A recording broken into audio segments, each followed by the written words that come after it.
Hey folks, Ross McKegney. Higher? Okay. High enough? Okay, perfect, okay. Ross McKegney, welcome all, thank you. I'm going to start by reading the first sentence of John Etzler's book, Paradise. I'll first of all apologize, because with a middle name like Adolphus, you're probably not surprised that he addressed only half of the world's population in his work. But regardless, let me get started. So, fellow men, I promise to show the means of creating a paradise within 10 years, where everything desirable for human life may be had by every man in superabundance, without labor and without pay, where the whole face of nature shall be changed into the most beautiful forms, and man may live in the most magnificent palaces and all imaginable refinements of luxury, and in the most delightful gardens. And it keeps going. Where he may accomplish without labor in 1 year more than hitherto could be done in thousands of years. And it keeps going. Where we have floating islands movable in any desired location. And it keeps going. Where we have all knowledge of the worlds. Where we can free from all evils, including death. Almost. And that's it. That's the first sentence of The Paradise Within the Reach of All Men, blah, blah, blah, blah, blah, in 2 parts from 1833. So who is this guy? John Adolphus Etzler was a art...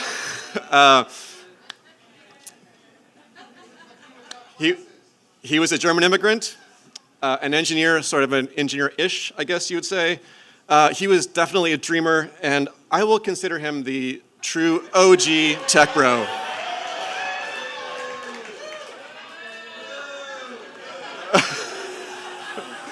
Okay, he was a tech bro. He was also post-capitalist and pro-renewables, so balance here. Okay, so this book in 2 parts. First part, he lays out the science of renewables and how we're going to use, basically absolve ourselves of all labor needs by harnessing the world's energy. In the second part, now that we have the superabundance, we're going to reshape all of society, fix all societal ills, and devise a new form of government. And so this is effectively the book. Whole lots of scientific calculations around how many people's worth of labor we can get out of harnessing nature. He sort of gave up around solar. He's like, that's probably kind of infinite. But he gave pretty precise measurements on everything else.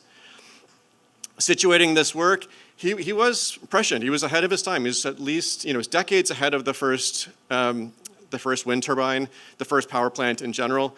On the social side, he was sort of contemporaries with Owens and Fourier, who also both Americans thinking about communal living and post-capitalism. So, like, really kind of interesting, contemporaries that he lived alongside.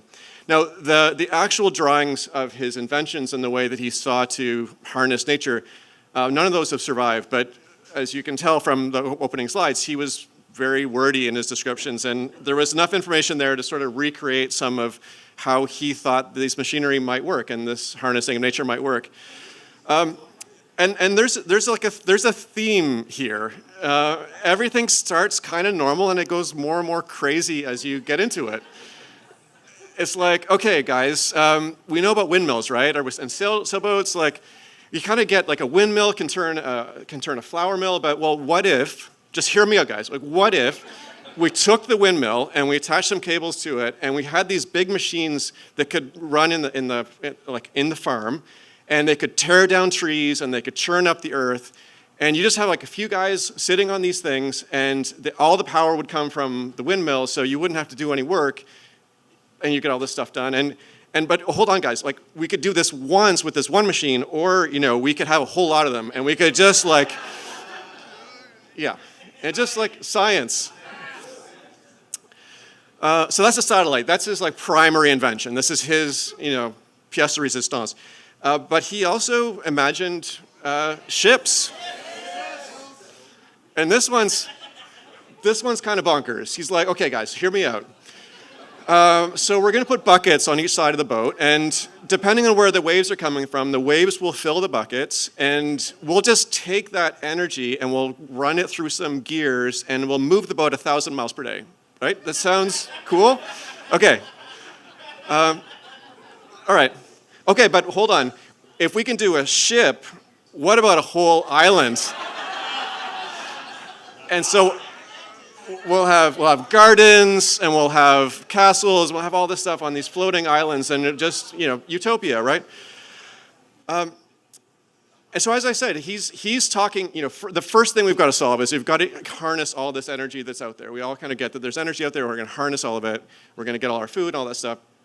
Now we can start solving the other ills of society. So he goes into all these things that we're going to solve thanks to all this energy. We're going to solve education, we're going to solve healthcare, and frankly, we're even going to solve matrimonial issues, right? Like the issue is old as time, the nagging spouse, the annoying kids, all that stuff. We're just like, it's going to be solved. And here's how we're going to do it, guys. Okay, so hear me out. We're going to have a big condo building thing. And every adult, male and female, is going to get their own little space. We're going to have clean air piped in. So you know how bad the air is in the mid-19th century. We're going to get clean air piped into your place. You're going to get clean water piped in. Someone's going to make food for you. It's going to get delivered through DoorDash. So you're going to have your little spot. It's all going to be clean. You've got some good stuff. All the kids, they're going off in a separate area. They're going to go somewhere else. Someone else is going to deal with them. And there's no family units here. Like every man has their place, every woman has their place. And so if you weren't sold on the idea of not having to work anymore, if you weren't sold on the idea of clean water and clean air, if you weren't sold on the idea of clean food, maybe the ethical non-monogamy will get you because you just kind of go hang out where you like. So he has all these ideas about how the world can be better with his inventions. He writes letters to the President of the United States. He writes letters to the Senate, to the House. And he's like, guys, okay, we're going to make America a really great country if you just follow my advice and my guidance and my science. But he gets thwarted by none other than Henry David Thoreau, who writes a rebuke of paradise, and he throws shade. He's like, okay, first of all, your math ain't mathing. Like, none of this stuff makes any sense. None of this stuff will work. Second of all, nature is to be cherished, not dominated, so let's not do that. And third, I want this guy in my DMs or my Twitter feed. The knockout punch, where an angel travels will be paradise all the way, but where Satan travels will be burning marl and cinders. He's basically saying, like, you can get rid of physical labor, but if you can't solve your internal labor, your morals, your internal ethics, if you can't solve the internal labor, that's what life's about, and you're not going to have paradise unless you solve that too. So he goes really deep. He throws shade. The kind of educated class all turns against Etzler, but his pitch is pretty solid. Like I said, all the food you can eat, no work, many girlfriends as you want, or boyfriends, or whatever you want, you can do it. So he convinces 250 people to travel with him from the UK to Venezuela to set up a commune where he's going to put Burning Man, where he's going to put all these ideas in practice. So guess what happens? He tries to build the satellites. He tries to build the floating islands. Unsurprisingly, none of it works. Everybody dies. Etzler disappears. Burning Man.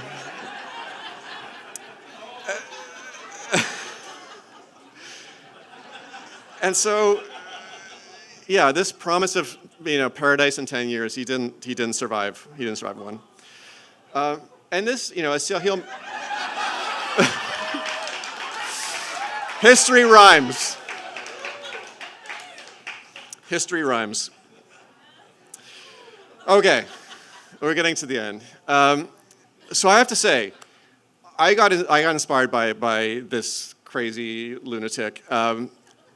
I think this sounds great. And certainly in 1843, the promise of never having to work again, it was a dream. This year, of course, it sounds more like a layoff, but too soon. I would like to raise a glass, because if nothing else, Etzler has forced us to answer the question, if we don't have to work, what should we do?